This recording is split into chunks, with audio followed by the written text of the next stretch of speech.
എൻ്റെ പേര് സാറ ഫാത്തിമ. ഞാൻ താമസിക്കുന്നത് പത്തനംതിട്ട ഡിസ്ട്രിക്റ്റിൽ അടൂർ എന്ന സ്ഥലത്താണ്. ഞാൻ ഇനി 7th പോകുന്നു. ഞാൻ പഠിക്കുന്നത് അമൃത ഗേൾസ് ഹൈസ്കൂൾ പറക്കോടാണ്. ഞാൻ എക്സാൻവയിലെ ഒരു ന്യൂ സ്റ്റുഡൻ്റ് ആണ്. 6th സ്റ്റാൻഡേർഡ് വെച്ച് ന്യൂമാ സ്കോളർഷിപ്പിന് ഞാൻ എക്സാൻവൈ ഫ്രീ കോച്ചിങ് ഞാൻ കണ്ടിരുന്നു. അതിലൂടെ എനിക്കൊരു ബിഗ് റിസൾട്ട് തന്നെ കിട്ടി.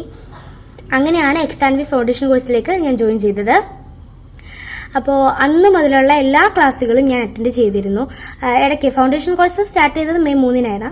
അതിന് മുമ്പും കുറേ മെൻറ്റി കിസ്സും കുറേ കാര്യങ്ങൾ തന്നെ ഉണ്ടായിരുന്നു. അതിൽ ഞാൻ ലീഡർ ബോർഡിലൊക്കെ ഉണ്ടായിരുന്നു. അപ്പോൾ എനിക്ക് കുറേ എൻ്റർടൈൻമെൻ്റ് ആയിട്ട് എനിക്ക് കുറേ കാര്യങ്ങൾ ഫീൽ ചെയ്തു, അതിന് മുമ്പുള്ള കാര്യം ആയാലും. പിന്നെ അതിനകത്തുള്ള കുറേ ഫാക്കൽറ്റീസ്, ഷാന മാം, കുറേ മാം ഉണ്ടായിരുന്നു.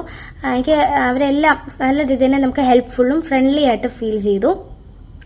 പിന്നെ മെയ് 3-ന് ക്ലാസ് തുടങ്ങി. അന്ന് മുതലുള്ള എൻ്റെ മെൻറ്റർ ഇപ്പോൾ ജിഫി മാമാണ്. ജിഫി മാമും നല്ല രീതിയിൽ തന്നെ ഫ്രണ്ട്ലിയാണ്. പിന്നെ മെയ് 3-നായിരുന്നു ക്ലാസ് തുടങ്ങിയത്. അന്ന് മുതലുള്ള എല്ലാ ക്ലാസ്സുകളും ഞാൻ അറ്റൻഡ് ചെയ്തു. ഇന്ന് ബയോളജി ആയിരുന്നു. ഇതുവരെയുള്ള മാത്സ് ക്ലാസ്സുകൾ എല്ലാം ഞാൻ അറ്റൻഡ് ചെയ്തു. എനിക്ക് ഭയങ്കരമായിട്ടും യൂസ്ഫുൾ ആയിട്ട് തോന്നി. ഞാൻ പഠിക്കാത്ത കുറേ കാര്യങ്ങൾ അതിനകത്തുണ്ടായിരുന്നു.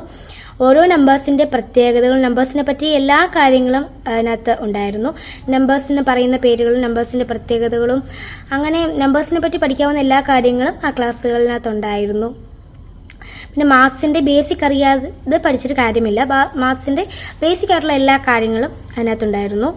പിന്നെ അതിൻ്റെ കൂടെ ക്ലാസ്സുകൾ മാത്രമല്ല, പ്രാക്ടീസ് ക്വസ്റ്റ്യൻസും അവൈലബിൾ ആയിരുന്നു. ക്ലാസ് വെറുതെ കണ്ടിരുന്നിട്ടും കാര്യമില്ല. നമുക്കത് കുറച്ചും കൂടെ റിവൈസ് ചെയ്യണമെങ്കിൽ പ്രാക്ടീസ് ക്വസ്റ്റ്യൻ തന്നെ വേണം. അങ്ങനെ അതും കൂടെ റിവൈസ് ചെയ്തപ്പോൾ കുറച്ചും കൂടെ നല്ല രീതിയിൽ തന്നെ ക്ലിയർ ആയി. എല്ലാം പഠിച്ച കാര്യങ്ങൾ മറന്നു പോയിരിക്കുമ്പോൾ നല്ല രീതിയിൽ തന്നെ ക്ലിയർ ആയി. അപ്പോൾ ഈ പ്രാക്ടീസ് ക്വസ്റ്റ്യൻ എന്നെ മാത്രമല്ല എല്ലാവർക്കും നല്ല രീതിയിൽ തന്നെ യൂസ്ഫുൾ ആവുമെന്ന് എനിക്ക് തോന്നി. ഇനിയുള്ള എൻ്റെ തുടർ പഠനത്തിന് എക്സാൻവൈ എന്നെ സഹായിക്കുമെന്ന് എനിക്ക് നല്ല രീതിയിൽ ഉറപ്പുണ്ട്. അപ്പോൾ എക്സാൻവൈ ടീമിന് എൻ്റെ വലിയൊരു താങ്ക് യു.